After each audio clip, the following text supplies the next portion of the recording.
I, I, it, sorry. It's very, excuse me, very difficult to look at these images, Jake. This is my video update from Belgrade, Serbia on this Tuesday, midday, October the 10th. Let's talk about some news. And let's start things off with the how about we start things off with the neocon push for war with Iran. So Nikki Haley was making the rounds on the mainstream media the other day, neocon Nikki, and she was calling on the United States and Israel to finish them off, is what Nikki Haley was saying, something like that. Finish them off, or finish all of them off. I'm not sure what Nikki Haley was referring to when she says stuff like finish them off. Is she talking about World War III? Is she talking about nuclear weapons? Is she talking about um, a siege of Gaza, a leveling of Gaza? Is she talking about Hamas, Palestinians, Iran, maybe all of them? Um, anyway, that was Nikki Haley. Finish them all off. She's clearly unwell. She is clearly unwell, but she whoa, but she my God, yeah, this bench reminds me of the benches in Athens. But Nikki Haley is clearly pushing for war with Iran, and then you have Dan Crenshaw, who I would describe as a new type of neocon. He's like the latest class of young neocons that are now in Congress, replacing the John McCains of the world. And Dan Crenshaw said in a tweet, "This will not be a fleeting conflict in the Israeli-Palestinian saga. This looks like it will be the war to end all wars. It's different this time, and it needs to be closer to Hamas and the Iranian Ayatollah and all their proxies. This was a severe miscalculation. They need to be defeated."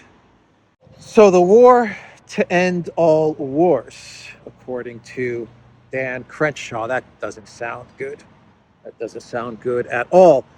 And the connection that he is making to Hamas and Iran. So the neocons, their agenda is crystal clear. They want war with Iran. They're not concerned about solving the situation in Israel, or at least they believe somehow in their tiny minds, they believe that the situation in Israel, what's taking place right now, the horrific, catastrophic situation that's taking place right now in Israel, can be solved by attacking Iran. I I can't I can't get there. I can't figure out the logic in that. What's going to happen if you attack Iran is you take us to the brink of World War III if you attack Iran, and it's going to be a catastrophe for the United States going after Iran. Going after Iran is not going to be an easy endeavor. It's going to be an extremely difficult and it's not good. That is why I'm warning against it. That is why me and Alexander on the show we did on the Duran yesterday, much of our focus was on sending a warning that this idea about going after Iran is a freaking nightmare. So look, there's the narrative, which I talked about a couple of days ago, the belief, the narrative, the thinking that Iran was involved in Hamas's attack, Hamas's operation, because Iran wanted to play spoiler to the deal between Saudi Arabia, the United States, and Israel, which would have seen Saudi Arabia recognize Israel, which is a no-go for Iran and for Iran's place, their power in the region. And just the other day, you had the announcement from Saudi Arabia that they are indeed pulling out of the three-way negotiations, which would see Saudi Arabia recognize Israel. Saudi Arabia has informed the U.S. Secretary of State Anthony Blinken that it is ending all negotiations on normalizing relations with Israel. This is reported on by the Jerusalem Post and the Saudi Post. In a letter to the Biden administration, Riyadh said that, and I quote, "The extremist nature of Israel's right-wing government undermines any possibility of rapprochement with the Palestinians and consequently with the Saudis," end quote. So this is recognition that there was a deal being put in place. Saudi Arabia was about to normalize relations with Israel. This would have been a problem for Iran, a big problem for Iran. Saudi Arabia was also going to increase oil production, and in return, Saudi Arabia was going to get nuclear technology and military defense agreement with the United States. And the thinking, the belief is, and I think this is a credible line of thinking. I'm not saying that I think this is what happened, but I understand the logic. I understand the direction. The thinking is that Saudi Arabia greenlit Hamas in order to spoil the deal between Saudi Arabia, the United States, and Israel, because Saudi Arabia, the one thing that the Saudi government cannot do is they cannot go against the Palestinians. They have to be in support of the Palestinians. And so the chaos that has been unleashed in Israel and in Gaza, it ruins any prospects of some sort of a three-way rapprochement between Israel and Saudi Arabia, and a three-way deal between Israel, Saudi Arabia, and the United States. That line of thinking, that narrative, I can get there. I see the logic there. I believe that Iran is not so connected to Hamas as many people are making it out to be. That's my opinion. I think if you really want to pull the curtain as to who is behind Hamas, I think Brian Berletic did a great video on this yesterday, and I think you get to the roots of Hamas and you get to some uncomfortable truths. And so, if you're going to go after Iran under the logic that Iran greenlit the Hamas operation in Israel, if you're willing to start World War III for that because you believe that Iran greenlit that, well, I would say that you better produce some solid evidence of that before you take us into World War III. We can't have another Iraq WMD debacle. Not in this region, not now, not today, given everything else that's going on, Russia, Ukraine, and Armenia, Azerbaijan, given all the other conflicts that we are now seeing play out. We can't have this type of conflict between the United States and Iran unless the neocons really produce the evidence. And I'm not talking a Wall Street Journal article or the BBC interviewing some Hamas official. That's not evidence. That's not proof. That's not fact. I would have to see, in order for me to get there, I would have to see like real hard evidence that this was the case, that Iran was behind this, in order to achieve some sort of foreign policy or geopolitical aim, which is to keep Saudi Arabia and Israel apart. I said in the video that I made a couple of days ago, just like you can make this argument against Iran, you could make the reverse argument and say that the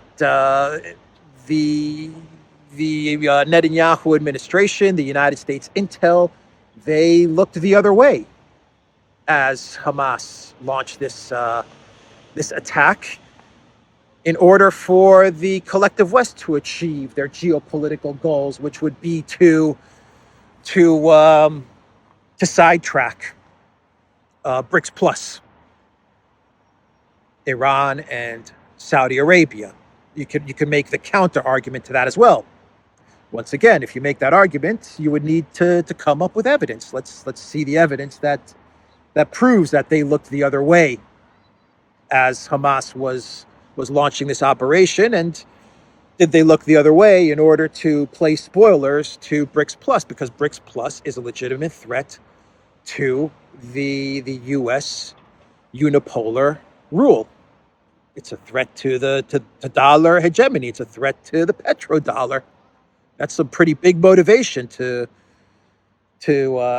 want to break up Saudi Arabia and Iran.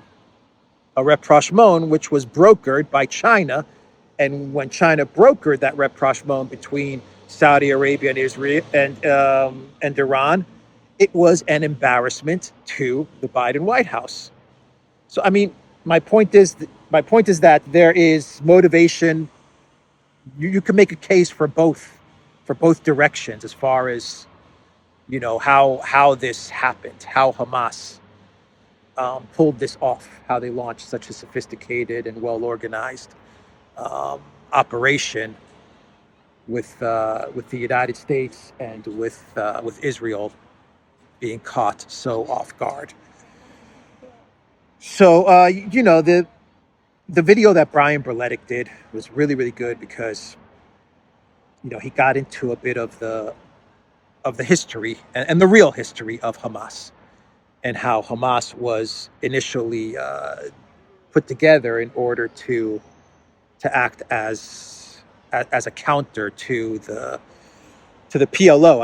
I think I'm saying this correctly, but the foundations of Hamas go to the Muslim Brotherhood, and we had a report from the Associated Press yesterday which claimed that Egypt had notified the Netanyahu government and Israel about this Hamas operation.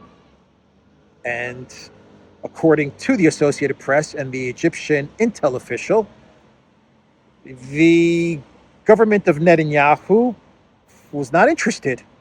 Israeli officials downplayed the threat from Gaza.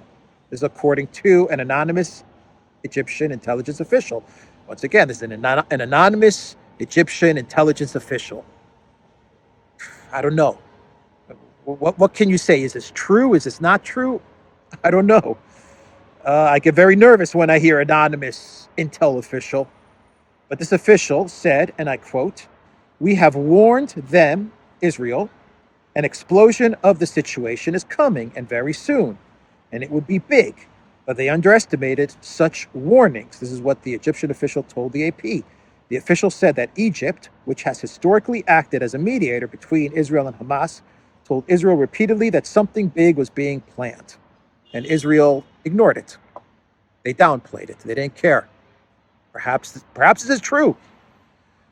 Netanyahu government might have said, you know, we've got other things to worry about. We don't believe this. This doesn't seem like it's credible intel. My intel sources are telling me something else. And by the way, I've got these corruption court cases. I've got these guys going after me in opposition. I don't get along with my generals, and I have to deal with protests every week. So as Netanyahu, I don't care. That's possible. That is possible. I mean, the incompetence of the Biden White House, and perhaps the Netanyahu administration, but definitely the Biden White House, is real. And they're so hyper-focused on Ukraine that I can absolutely see intelligence, whether it's U.S. intel or Egyptian intel or even Israeli intel, whatever. I can see intel landing on Sullivan's desk, and Sullivan or Blinken just being like, I don't care about anything else other than Ukraine. I mean, you know, Ukraine. I don't care about what's going on in Armenia. I don't care what's going on in Israel. I don't care what's going on in Niger. I don't care about all this intel. I don't care if there's a coup going on in Niger. I don't care. Ukraine, Ukraine, Ukraine. This is my Ukraine pile, which is what I read, and over here on this side of my desk is everything else. I can see that, but can I confirm that? No. All I can confirm is that you are dealing, at least with the U.S. White House, that is extremely incompetent, especially when it comes to foreign policy. So, what was I saying? The Muslim Brotherhood and its connections to Hamas. Is it correct when I say that, and this is a serious question to everyone that's watching this video, is it correct when I say that the Muslim Brotherhood, they founded, they helped create Hamas? I mean, is that a true statement? Can I search that right now and confirm this? Hamas, Muslim Brotherhood, because if there's one country, because the Muslim Brotherhood was founded in the 1920s, I believe, in Egypt. I think that's right. But if there is one country that knows the Muslim Brotherhood and would have intel on the Muslim Brotherhood, it's Egypt. Okay, so I just did a search. I put Hamas Muslim Brotherhood in the Brave search browser. And this is what I got. Hamas is an Islamist militant group founded in 1987 by members of the Palestinian branch of the Muslim Brotherhood. All right. Its charter calls for establishing an Islamic Palestinian state in place of Israel and rejects all agreements made between the PLO and Israel. So this goes to Brian's video, which I'll put a link to Brian's video in the description box down below, because I think it should probably be necessary viewing for everybody that is interested in this conflict and the nuances and the history of this conflict, where Brian went into some of the history of Hamas. And the fact is that Hamas was created to act as a counterweight to the PLO, and the U.S. and Israel had a hand to play in the formation of Hamas, as does the Muslim Brotherhood. And so, I guess I'm trying to make a connection here between the Egyptian intel information, them understanding the Muslim Brotherhood, and having a clear idea as to what may be being planned by the Muslim Brotherhood, which is connected to Hamas, and them going to Israel and saying, "Look, we know what's about to come your way. We're sending you some warnings. Here it is." And then you get to the point where the Israeli government, if you believe this Egyptian anonymous intel official, where the Israeli government doesn't care. They don't find the information as important, the intel information as important. So, you really want to, if you really want to find, in my opinion, you really want to get to the people behind Hamas, or the organization or the institution behind Hamas. If you're Nikki Haley or Crenshaw, I don't think you should go looking at Iran. I think you should go looking at the Muslim Brotherhood. I mean, yeah, that would be my opinion, and I think that Egypt, they have a clear understanding of what the Muslim Brotherhood and its connection to Hamas may have been putting together, and I could definitely see them as warning Israel and warning the United States. I can see that because of the history of Hamas. And so, you get to the question, which is, how does attacking Iran deal with Hamas? To me, it doesn't. The only connection, the only narrative that I could see, which does have some logic, if you go down that rabbit hole, is Iran spoiling the rapprochement between Saudi Arabia and Israel. But you go down that rabbit hole, and then you ask yourself the question: why would Iran risk World War III over this? Wouldn't there be other ways or better ways to spoil a rapprochement between Saudi Arabia and Israel? Why would you put your own existence as Iran? Why would you put your own existence in jeopardy by starting World War III and having the United States start a war with you over this agreement between Saudi Arabia and Israel? And even if there was an agreement between Saudi Arabia and Israel, yes, it does weaken your position in the region. But I imagine, as Iran, you would be able to find diplomatic ways to counter that, or other ways to counter that, but definitely not taking the world to the brink of World War III. It just doesn't make any sense that you would take such a huge risk by greenlighting Hamas in order to spoil a rapprochement between Saudi Arabia and Israel. I imagine there would be 100 other ways, especially for the government of Iran, which is much more sophisticated and intelligent than coming up with an idea to say, okay, greenlight Hamas and we'll create complete chaos, and that'll destroy the deal between Saudi Arabia, Israel, and the United States. I just can't. That part doesn't make any sense to me. Do you guys know what I mean? There's better ways. If you were Iran, there would be better, more constructive ways, and less riskier, less dangerous ways for you as Iran to spike the deal than create this chaos. So, I think if you're a neocon, you want war with Iran, but Iran's not the issue here. That's just my opinion. Iran's not the issue. You have to dig a lot deeper than Iran. Iran is, on a surface level, it's something that you can sell because there's so much emotion, especially in the United States, towards Iran.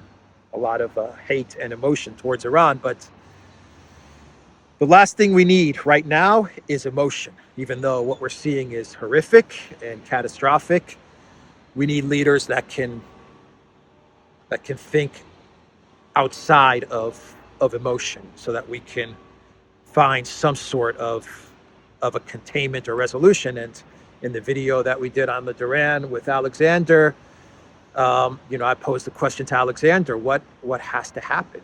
I mean, what's the diplomatic solution to this? And I think he's 1,000% right.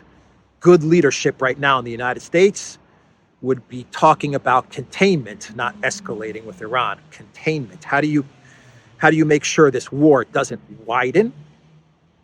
And once you make sure this war doesn't widen, then you can work on dealing with the actual conflict that is taking place right now. But you got to make sure this war does not widen out. But we're seeing the reverse. We're seeing the exact opposite happening in the United States. And Dmitry Medvedev, he put out a post yesterday, and Medvedev said that the weapons that are being used now in this war, a lot of them are coming from Ukraine. I believe Afghanistan. You probably had a lot of weapons in Afghanistan enter the black market as well. But Dmitry Medvedev, he said this in a tweet: "Well, NATO buddies, you've really got it, haven't you? The weapons handed to the NAZI regime in Ukraine are now being actively used against Israel, and it's only going to get worse. Do expect missiles, tanks, and quite soon planes fresh from Kiev in the black market." We don't have 100% proof confirmation that these weapons are indeed weapons from uh, Ukraine or from Afghanistan that have entered the black market, but it makes sense. I mean, I don't think it would be a stretch to say that a lot of the weapons that are being used in this conflict, especially by Hamas, 100% by Hamas, are weapons that were not that entered the black market from Ukraine and from Afghanistan. I mean, the the billions of dollars of weapons. What was it? 80 billion in weapons in Afghanistan. I'm sure a lot of those weapons entered the black market. I'm sure a lot of those weapons made their way to Hamas. And then, of course, you have the hundreds of billions of dollars of weapons that were given to Ukraine. You're dealing with one of the most corrupt governments on the planet. I'm sure that a lot of those weapons made their way to the black market. I mean, it's not a stretch to get there, to get to where Medvedev is thinking. I don't think it takes much to realize that that's a possibility. And Zelensky, he's panicking because all of the attention is now focused on the war in Israel and in Gaza. And Zelensky, he is now trying to connect this war with the conflict in Ukraine. This is what he posted on his Twitter channel, his Twitter profile. We have data very clearly proving that Russia is interested in inciting war in the Middle East so that a new source of pain and suffering would erode global unity and exacerbate cleavages and controversies, helping Russia in destroying freedom in Europe. We can see Russian propagandists gloating. We can see Moscow's Iranian friends openly extending a helping hand to those who attacked Israel. All of this represents a much greater threat than the world is currently aware of. The world wars of the past were triggered by local aggressions. We know how to counter this threat. We have already prepared the necessary steps, and our primary goal is to protect the need for maximum global unity. Well, Zelensky's concern is to protect his own position and to keep him in power, because if Zelensky loses power, he's a sitting duck. He's toasted. He knows it. So he's doing everything he possibly can to take us to World War III, because for Zelensky right now, World War III is the only way that he can survive as a human being, as a person on this earth. The only way that he's going to make it out of this is if he escalates to World War III. So in his statement, he's connecting Russia to Iran. He's saying that Russia and Iran, they're buddies. So Iran was behind this war, behind Hamas. And if Iran is behind Hamas, then Russia is behind Iran. And so give me money, give me weapons, because we have a plan. We have a plan to stop Putin. Complete effing nonsense. I mean, this is complete nonsense. And Zelensky, he is trying, like Haley, like Crenshaw, like Lindsey Graham, he is trying to drag us into a freaking all-out war so that he can preserve his own position and his own life. We have data clearly proving that Russia is interested in inciting war in the Middle East. What a ridiculous statement on Zelensky's Twitter.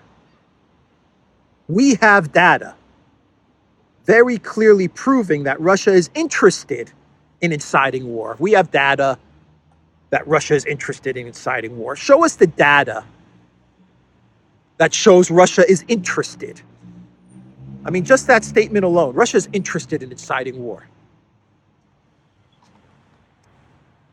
I'm interested in baseball. I'm interested in football. I mean, the whole thing, the whole thing is so freaking ridiculous. I can't imagine anyone taking this statement from the clown puppet seriously. This guy is a freaking danger. He's a dangerous clown.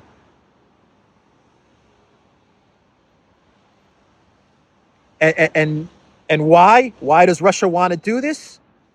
Well, Russia wants to do this because they want to destroy freedom, right? George W. Bush, they hate us for our freedom. Isn't that what George W. said? Or Rumsfeld or Cheney or one of these guys? They hate us for our freedom. But you see, he gives the game away in the second paragraph. With his projection, he gives the game away. He says, we can see Russian propagandists gloating. We can see Moscow's Iranian friends openly extending a helping hand to those who attacked Israel. Well, I don't know if this is projection, but he gives the game away because basically what he is saying in the second paragraph is that the attention is now on the war in Israel, and no one's paying attention to us. And that is why, what Zelensky is saying here is that is why the Russian propagandists are gloating. They're gloating because everyone understands, including myself, that if there's money and weapons that are going to be given now, it's going to be given to Ukraine, to Israel, and not to Ukraine. We're going to have to play second fiddle now. He understands that, and that's what he's saying. And for Zelensky, he said that he said many times that he would like to strike at Iran and Syria. Just a couple of weeks ago, there was a report, or last week there was a report, I believe from The Guardian, which said that Ukraine had passed around a document to the G7 nations saying that they wanted to launch missiles towards Iran and towards Syria. And going back to the weapons, the weapons on the black market, Medvedev's tweet that he made, Zelensky, in an interview to The Economist a couple of weeks ago, he issued a threat to Europe. Remember that? Where he basically told Europe, if you stop supporting us, well, all these weapons are in the black market. He didn't say it like that, but he was like, there's a whole bunch of Ukrainian refugees all over Europe, and God knows what they'll do, how they will react if you cut us off. So the Pentagon said that they have enough weapons for Ukraine and for Israel. So the Pentagon's like, don't worry. And we are getting reports that the Biden White House is going to approach Congress and ask for money for Israel, but they're going to put it together in a package deal where money to Ukraine is also added into the deal, into the bill, the proposal. That's basically what the Biden White House is putting together. I'm actually looking for the quote, and then I'll do a clown world. Here we go. The top White House officials are considering whether to include more Ukraine funding in an emergency aid package for Israel. Multiple news outlets reported one staffer suggested the move would force far-right lawmakers to authorize additional aid to Ukraine. Though no final decision has been made, one anonymous official told The Post that the move would be wise because it jams the far right, referring to Republicans who vocally support Israel but are skeptical of continued aid to Ukraine. White House spokesman John Kirby, meanwhile, declined to say whether the two aid packages would be linked, only stating, "We believe both are important." So if this is to be believed, the Biden White House is going to say X billions to Israel, but this bill also includes X billions to Ukraine, and you have the Pentagon saying that they have enough weapons for both. I don't believe the Pentagon is being honest. I don't believe they're telling the truth. I don't think the U.S. military has enough weapons for Israel, Ukraine, as well as the United States. I mean, they just don't have it. We already know that the U.S. military is being tapped out by the conflict in Ukraine. So how in God's name do they have enough weapons for everybody? I think this is fiction. To be honest, I don't know how the United States would pull off a war with Iran, given the situation they're in with being bogged down in the conflict in Ukraine. I think a conflict with Iran would be a disaster. But neocons, they don't think like that. They think everything is infinite. Infinite money, infinite weapons, uh, infinite. Nothing is finite in the mind of a neocon. Let's do a clown world and we'll finish it up. Tucker Carlson, he interviewed Vivek Ramaswamy. Very good interview. And actually, Vivek said some very interesting things with all the conflicts taking place, to be quite honest. But towards the end of this interview, well, listen to what Tucker Carlson said about the people in power and their sex lives. And I will leave it there. I'll finish off the video with Tucker Carlson. So let me say goodbye. Duran.locals.com. We are on Rumble, ODYSEE, BitChute, Telegram, Rockfin, and Twitter X. Go to the Duran shop, 20% off. Use the code TheDuran20. This is the Embassy of France. Right here, beautiful building. Amazing location for the Embassy of France. How soulless would you have to be to take cash in exchange for wrecking your own country? And by the way, the ones who are emotionally committed to it, the true warmongers, I know all of them. And I can say this about them, not one of them has a normal sex life. I'm just saying that, that's true. Whatever. I'll leave that to you, Dr. Freud. Anyway, Vivek, thank you so much for coming on. Appreciate it.